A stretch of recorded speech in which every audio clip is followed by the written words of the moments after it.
Hello friend, कैसे हैं आप सब। Welcome to my channel A1 study circle.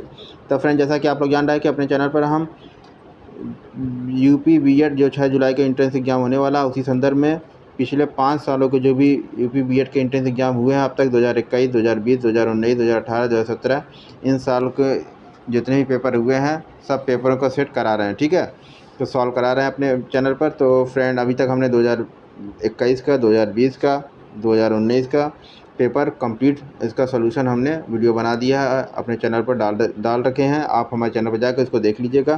2019 तक का पेपर हमने सॉल्व कर दिए हैं। अब हम अपने इस वीडियो में 2018 का पेपर की शुरुआत करेंगे। ठीक है, तो इसमें पहला सेक्शन आप सबको पता है, फर्स्ट मीटिंग पेपर जो होता है 9 बजे से 12 बजे तक का, उसमें एक पेपर होता है खंड आ में जीके जीएस और हिंदी होता है। ठीक, ये होता है एक पेपर। और सेकंड पेपर जब 2 से 5 का होगा, उसमें आपका रीजनिंग यानी तार्किक क्षमता और एक सब्जेक्ट का होता है पेपर। ठीक, तो इस तरह से बीएड ने अपने सिलेबस को बांट रखा है। इस तरह से पेपर आपका होने जा रहा है। चलिए फ्रेंड, वो जल्दी से ज़्यादा बातें ना करते हैं, वीडियो स्टार्ट करते हैं, क्योंकि समय बहुत कम है, आपके पास भी हमारे पास भी। तो चलिए वीडियो स्टार्ट करते हैं। ठीक है, तो सामान्य ज्ञान पहला क्वेश्चन क्या कह रहा है, उगते हुए सूरज का देश किसे कहा जाता है। बहुत ही इंपॉर्टेंट क्वेश्चन है, हर बार पूछता है और कई बार पीसीएस में, आरओ या आरओ बहुत सारे एग्जाम में पूछा गया है। उगते हुए सूरज का देश किसे कहा जाता है। 4 ऑप्शन आपकी स्क्रीन पर फटाफट देख लीजिए। Myanmar, Japan, Bharat, Norway. ठीक है, तो ऑप्शन नंबर इसमें क्वेश्चन नंबर 1 का ऑप्शन नंबर बी जापान को लगा लीजिए। ठीक है, जापान को उगते हुए सूरज का देश कहा जाता है क्योंकि यही सूरज की किरणें सबसे पहले पड़ जाती हैं। ठीक है, और जापान को निप्पाम भी कहा जाता है। ठीक, यह प्रशांत महासागर में स्थित है जापान देश। ठीक, एक द्वीपीय देश है जापान। सेकंड क्वेश्चन कहता है किस संविधान संशोधन के द्वारा मताधिकार की आयु को 21 वर्ष से घटाकर 18 वर्ष कर दी गई थी। पहले 21 वर्ष ही थी, अब 18 वर्ष कर दी गई। किस संविधान में संशोधन के किया गया। ठीक है, ऑप्शन ए 55वां संविधान संशोधन अधिनियम 1986 में जो किया गया था। ऑप्शन डी कह रहा है इनमें से कोई नहीं। अच्छा, दूसरा ही ऑप्शन लगा दिए। सी कह रहा है 61वां संविधान संशोधन अधिनियम 1989 में किया गया था। और डी कह रहा है 56वां संविधान संशोधन अधिनियम 1987 में किया गया था। ठीक है, बताइए इनमें से किस में। तो सेकंड क्वेश्चन का ऑप्शन नंबर सी लगा लीजिए। हैं, 61वां संविधान संशोधन अधिनियम 1989 में किया गया था और ये संशोधन करके मतदान की आयु जो पहले 21 वर्ष थी उससे घटाकर 18 वर्ष कर दिया गया था। ठीक, तो सेकंड का सी हो जाएगा। चलिए, फट से सेकंड के सी के बाद हम फट से आ जाते हैं थर्ड क्वेश्चन पर। फटाफट देख लीजिए फ्रेंड। थर्ड क्वेश्चन कह रहा है विश्व शिक्षक दिवस मनाया जाता है कब। 5 अक्टूबर को, 5 दिसंबर को, 5 अगस्त को या 5 सितंबर को। ठीक है, विश्व शिक्षक दिवस, भारत का नहीं, समझ लीजिए विश्व शिक्षक दिवस की बात हो रही है। तो 5 अक्टूबर, 5 दिसंबर, 5 अगस्त, 5 सितंबर। तो तीसरे क्वेश्चन का सही आंसर बताइए फ्रेंड, क्या हो जाएगा। 5 अक्टूबर को विश्व शिक्षक दिवस मनाया था, वर्ल्ड टीचर्स डे। ठीक, 5 अक्टूबर। चलिए फोर्थ क्वेश्चन पर आते हैं। किसके द्वारा खालसा पंथ की स्थापना की गई थी। ऑप्शन ए गुरु तेग बहादुर के द्वारा, ऑप्शन डी गुरु गोविंद सिंह के द्वारा, ऑप्शन सी गुरु हरगोविंद सिंह के द्वारा और ऑप्शन डी गुरु नानक देव के द्वारा। तो खालसा पंथ की स्थापना किन्होंने की थी। फोर्थ क्वेश्चन का सही आंसर बता दीजिए। गुरु गोविंद सिंह ने की थी खालसा पंथ की स्थापना। ठीक, इन्होंने कब की थी। 1699, 1699 ईस्वी में। ठीक, इन्होंने किया था खालसा पंथ की स्थापना बैसाखी के दिन आनंदपुर साहिब में की थी। ठीक, 1699 में, ये इतना याद रखिए, 1699 में खालसा पंथ की स्थापना की थी गुरु गोविंद सिंह जी ने। ठीक है, चलिए फोर्थ के बाद फिफ्थ आते हैं। भाखड़ा नागल बांध परियोजना किस नदी पर स्थित है। भाखड़ा नागल बांध परियोजना की बात हो रही है। Option A Mahanadi, option B Sutlej, option C Krishna, option D Tapti. तो चलिए फिर जल्दी से बताइए भाखड़ा नागल बांध परियोजना कहाँ पर स्थित है। पाँचवें क्वेश्चन का सतलज नदी लगा लीजिए, बी ऑप्शन। ठीक है, छठवें पाते हैं सूर्य ग्रहण होता है जब, यानी कब। अब जब कब बताइए। ऑप्शन ए है, 4 ऑप्शन आपकी स्क्रीन पर दिख रहे होंगे, ऑप्शन बताइए। सूर्य ग्रहण होता है जब सूर्य, ऑप्शन कह रहा है सूर्य पृथ्वी और चंद्रमा के बीच में आ जाता है। हाँ, ऐसा कभी कोई घटना ही नहीं होती। ऑप्शन बी है इनमें से कोई नहीं, ये दोनों निकल गया। हाँ, आप सूर्य ग्रहण हो रहा है तो इसका मतलब कि पृथ्वी, सूर्य और चंद्रमा के बीच में आ जाती है, या यूँ कहे कि चंद्रमा जो है और सूर्य और पृथ्वी एक सीध में पड़ जाती है। चंद्रमा सूर्य और पृथ्वी के बीच में आ जाता है। ठीक, यही है। तो सिक्स क्वेश्चन का सही आंसर क्या हो जाएगा, डी ऑप्शन, चंद्रमा सूर्य और पृथ्वी के बीच में आ जाता है। ठीक, तो चंद्रमा की छाया पृथ्वी पर पड़ने लगती है, उस हिस्से में सूर्य दिखाई नहीं देता। पृथ्वी पर देखने से उस हिस्से से सूर्य दिखाई नहीं देता और वहाँ अंधेरा हो जाता है, तो सूर्य ग्रहण कहते हैं। ठीक है, चलिए क्या कहेगा, 6 का डी हो जाएगा। 7 क्वेश्चन पर आते हैं, फट से कहते हैं NCTE national council of teaching education. ठीक है, national council for teacher education या NCTE है। अच्छा, फुल फॉर्म इसका पूछ रहा है, national council for teacher education, और बी इनमें से कोई नहीं। सी कह रहा है national commission for teacher education, national council of teacher education.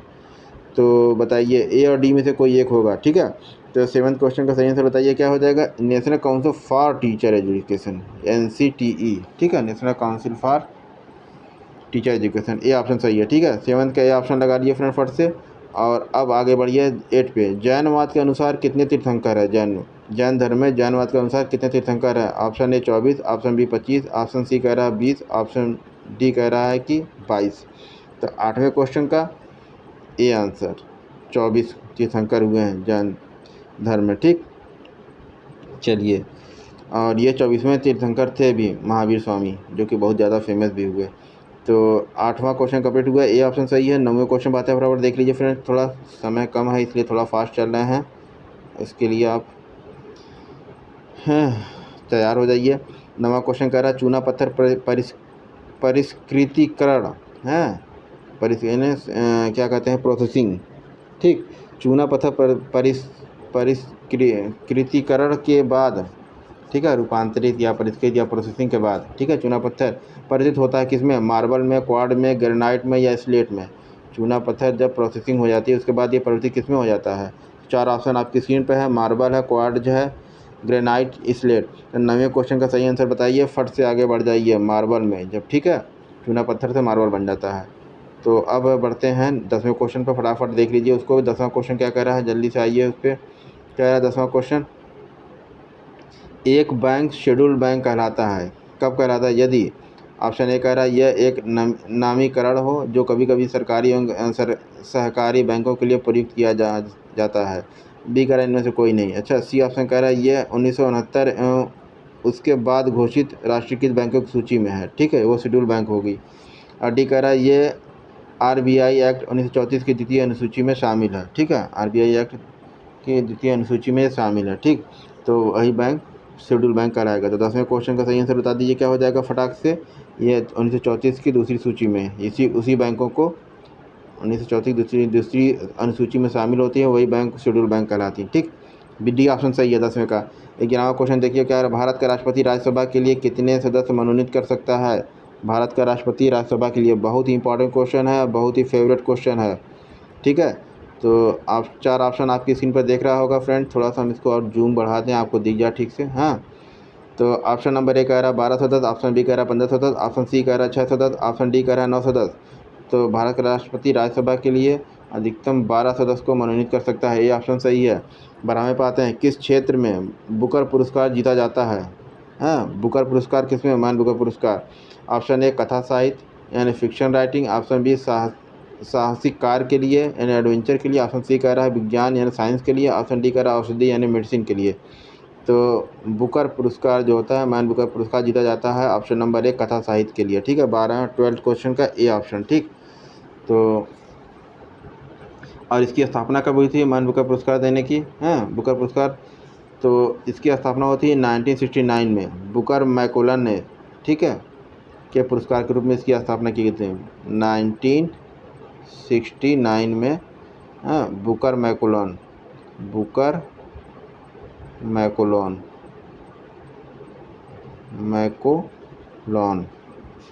ठीक, मैकोनॉल के रूप में इसकी शुरुआत की गई थी, बुकर मैकोलॉन। ठीक, 1969 में इन्हें शुरुआत की थी। चलिए, मैन बुकर हो गया। अब उसके बाद हो गया 13वां क्वेश्चन पाते हैं, फटाफट देख लीजिए। चौथा खंभा संप्रय है, संदर्भित करता है, क्या संबंधित करता है। न्यायपालिका का, प्रेस का, विधायिका का या कार्यपालिका। अच्छा, 4th पिलर यानी डेमोक्रेसी का 4 पिलर किसे कहा जाता है, न्यायपालिका को, विधायिका को, कार्यपालिका यानी प्रेस को कहा जाता है। ठीक, 13वें का बी ऑप्शन, बी ऑप्शन चौथा स्तंभ का संज्ञा इसी दी जाती है लोकतांत्रिक देशों में चौथे खंभे की संज्ञा किसे दी जाती है? डेमोक्रेसी की, यानी प्रेस को कहा जाता है। ठीक, चलिए 14वें पे आते हैं। 13 कंप्लीट हो गया, 14वें पे आते हैं फ्रेंड। 14 क्वेश्चन कह रहा है भारतीय नेपोलियन किसे कहा जाता है? बहुत फेवरेट क्वेश्चन है, देख रहे हैं आप, हर बार पूछा जाता है। भारतीय नेपोलियन किसे कहता है? सम्राट अशोक को, सम्राट चंद्रगुप्त मौर्य को, सी कह रहा है समुद्रगुप्त को, डी कह रहा है चंद्रगुप्त विक्रमादित्य को। तो ऑप्शन नंबर सी समुद्रगुप्त को कहा जाता है। ठीक है, गुप्त वंश का शासक था। 14 क्वेश्चन का सी ऑप्शन। ठीक, इसे भारत का महान नेपोलियन कहा जाता है, समुद्रगुप्त को। ठीक, तो 15वें पे आते हैं। शोभना गुरुटू प्रवर्तक हैं किसकी? शोभना गुरुटू प्रवर्तक किसकी? ऑप्शन ए ख्याल एवं ध्रुपद की, ऑप्शन बी इनमें से कोई नहीं, ऑप्शन सी ख्याल, ऑप्शन डी ठुमरी की। तो शोभना गुरुटू, ठीक है, तो ये किसकी प्रवर्तक हैं? तो 15वें क्वेश्चन का फट से लगा लीजिए, ठुमरी के प्रवर्तक हैं। ठीक, और शोभना गुरुटू हैं क्या?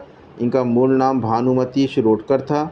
इन्होंने गायन की ठुमरी शैली को विश्व भर में ख्याति दिलाई, अतः उनके ठुमरियों की रानी भी कहा जाता है। शोभना गुरुटू को ठुमरियों की रानी, ठीक है, रानी ऑफ ठुमरी। ठीक, चलिए जो फट से अब हो गया, ठुमरियों की रानी हो गई शोभना गुरुटू। फट से अब देख लेते हैं आगे, 15वां हो गया। 16वें पे आते हैं, फटाफट देख लिए फ्रेंड। 16 क्वेश्चन क्या कह रहा है? सौरमंडल के किन ग्रहों को निकृष्ट ग्रहों के रूप में जाना जाता है? निकृष्ट ग्रहों के रूप में जाना जाता है सौरमंडल के। ऑप्शन ए है मंगल एवं बुध को, ऑप्शन बी कह रहा है बुध एवं शुक्र को, ऑप्शन सी कह रहा है पृथ्वी एवं मंगल को, और ऑप्शन डी कह रहा है पृथ्वी एवं बुध को। ठीक है, तो सौरमंडल यानी सोलर सिस्टम जो हमारा, इनमें किन ग्रहों को निकृष्ट ग्रहों के रूप में जाना जाता है? ठीक है, तो 16 क्वेश्चन का सही आंसर बताइए फ्रेंड, क्या हो जाएगा? 16 क्वेश्चन का सही आंसर हो जाएगा बुध और शुक्र ग्रह को निकृष्ट ग्रहों की सूची में रूप में जाना जाता है। ग्रह सूची नहीं, रूप में जाना जाता है। ठीक है, तो आप कहते हैं निकृष्टतम का मतलब क्या होता है? इनफीयर। ये ग्रह ऐसे होते हैं जो पृथ्वी की तुलना में सूर्य से के निकट मतलब सूर्य के बहुत ज़्यादा निकटतम होते हैं। ठीक है, तो वही क्या होते हैं? इनफीयर यानी निकृष्ट ग्रह कहे जाते हैं। ऐसा और कोई नाम, निकृष्ट मतलब कोई निम्न ग्रह नहीं होता, कोई ऐसा अछूत जिसे अपने यहाँ बोलते हैं बहुत निकृष्ट प्रवृत्ति का है, ऐसा नहीं। तो यह होता है, लोग बोलचाल में बोलते हैं, हालांकि ये सब बातें को नहीं बोलना चाहिए किसी के बारे में। इंसान को इंसान समझना सबसे बड़ा धर्म है। चलिए फटाफट अब जी इसको देख लीजिए, सौरमंडल को। धर्म की बातें बाद में करेंगे 6 जुलाई के पेपर ख़त्म करने के बाद। चलिए बुध और शुक्र ग्रह को, क्योंकि ये बुध और शुक्र ग्रह जो है पृथ्वी के सोलर सिस्टम में सूर्य से, पृथ्वी नहीं, सूर्य से बहुत ज़्यादा पास में है। ठीक है, बुध ग्रह और शुक्र ग्रह। ठीक, तो अब उसके बाद करते हैं इन्फीरियर ग्रह हो गया। 17 पर आता है रेटिनॉल का सामान्य नाम क्या है? रेटिनॉल, ये साइंस का क्वेश्चन आ गया है। Vitamin C, vitamin D, vitamin A, vitamin B. ठीक है, तो 17 क्वेश्चन का सही आंसर बताइए। इसका विटामिन ए को रेटिनॉल भी बोलते हैं। ठीक है, 17 क्वेश्चन का सी ऑप्शन, विटामिन ए को रेटिनॉल कहते हैं, जिसका ये वैज्ञानिक नाम है विटामिन ए का। ठीक, और इसमें और कोई बात है? ये आँखों, इसकी कमी से आँखों देखने के लिए अत्यंत आवश्यक तत्व है। अगर ये आँखों में की रोशनी कम हो रही तो विटामिन ए की कमी होती है, इस वजह से। ठीक, रतौंधी नामक रोग विटामिन ए की कमी से ही होता है। ठीक, तो 17 हो गया। 80 पे आते हैं। पाक जल डमरू मध्य अलग करता है किन दो देशों को? हाँ, पाक जल डमरू मध्य अलग करता है दो देशों को, पाकिस्तान श्रीलंका को, हाँ, ब्रिटेन और फ्रांस को, भारत और पाकिस्तान को, भारत और श्रीलंका को। तो पाक जल डमरू मध्य आप देखेंगे जब इंडिया का मैप उठा के एकदम नीचे होगा, कन्याकुमारी एकदम नीचे होगा, तो ये भारत और श्रीलंका को अलग करता है। ठीक, पाक जल डमरू मध्य। ठीक, 18 हो गया। अब उसके बाद 18 के बाद 19 पे आते हैं। फटाफट देखिए फ्रेंड, थोड़ा सा समय कम है तो इसलिए हम ज़्यादा इधर उधर की बात करेंगे तो मामला अटक जाएगा। 19 क्वेश्चन क्या कह रहा है? संविधान, देखिए कह रहा है कि संविधान के किस अनुच्छेद में निर्वाचन आयोग के विशेषाधिकार निहित है? ऑप्शन ए कह रहा है 350, ऑप्शन बी कह रहा है 356, ऑप्शन सी कह रहा है 280, ऑप्शन डी कह रहा है 324। ठीक है, 19 क्वेश्चन का सही आंसर बताइए। निर्वाचन आयोग के विशेषाधिकार निहित है। ठीक है, तो 19 क्वेश्चन का सही आंसर बताइए, क्या हो जाएगा friend? Option number 324, option number D. ठीक है, इस अनुच्छेद में निर्वाचन आयोग के विशेषाधिकार निहित है। ठीक, 19 क्वेश्चन का डी ऑप्शन। और 324 में किया गया है, अनुच्छेद 324 में निर्वाचन आयोग का वर्णन है। और 2 दिसंबर 2018 को श्री सुनील अरोड़ा को भारत का मुख्य चुनाव आयुक्त नियुक्त किया गया है। 2 दिसंबर 2018 को सुनील अरोड़ा जी हमारे देश के क्या हैं? CEC, चीफ इलेक्शन कमीशन, ठीक। 2 दिसंबर को 2018 को इन्होंने उनको अपॉइंट किया गया, सुनील अरोड़ा CEC, ठीक है। चलिए, और अनुच्छेद 324 के तहत, ठीक, इलेक्शन कमीशन का विशेष अधिकार। अब क्वेश्चन 19 के बाद क्वेश्चन 20 पाते हैं फटाक से। पोंगल त्यौहार है, पोंगल त्यौहार क्या है?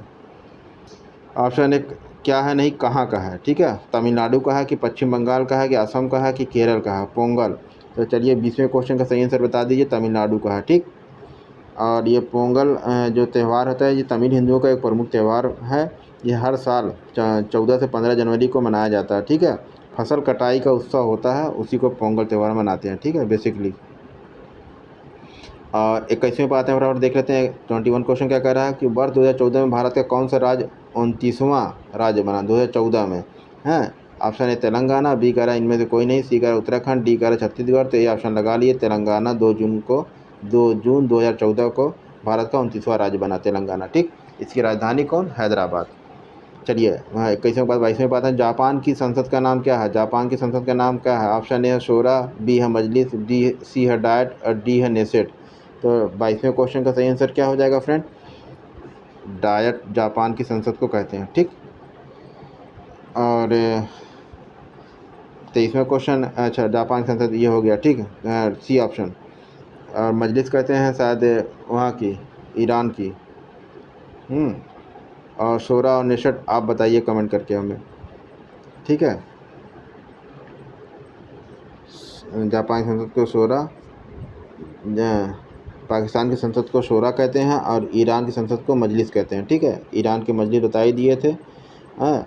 और शोरा कहते हैं पाकिस्तान की संसद को, ठीक। और डायट कहते हैं जापान की संसद को, ठीक। ये हो गया संसद के बारे में। अब फटाफट देख लीजिए 23वें क्वेश्चन को। 23rd क्वेश्चन, ओमान की राजधानी कहाँ है? बहुत अच्छा क्वेश्चन पूछ रहा है। ओमान की राजधानी कहाँ है, फटाफट बताइए। ओमान देश की राजधानी रियाद है, रामल्ला है, अबू धाबी है या मस्कत है, ठीक है। तो 23 क्वेश्चन का डी ऑप्शन लगा लीजिए, ओमान की राजधानी मस्कट है, ठीक। और मस्कट है क्या?